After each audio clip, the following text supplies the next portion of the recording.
This video explains how to use the custom SQL experience in Analytics Builder to create and validate a custom dataset end-to-end.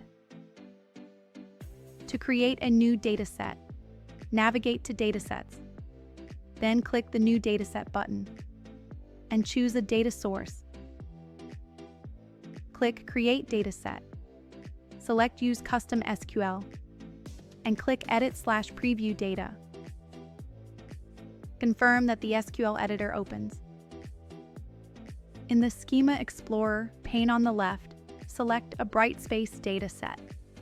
Review the available fields and associated data types.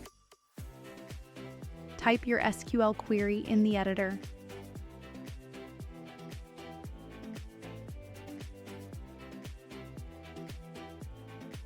When referencing a table, include the schema name before the table name. Use the autocomplete suggestions that begin with Brightspace as you type. To validate your query, click Run Query.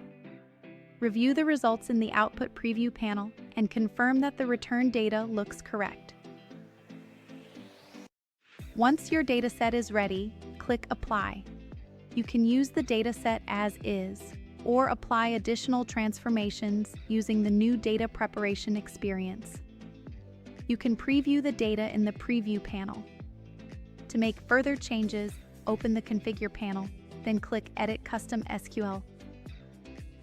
You now know how to use the custom SQL experience in Analytics Builder to create and validate a custom dataset end-to-end. Thank you for watching.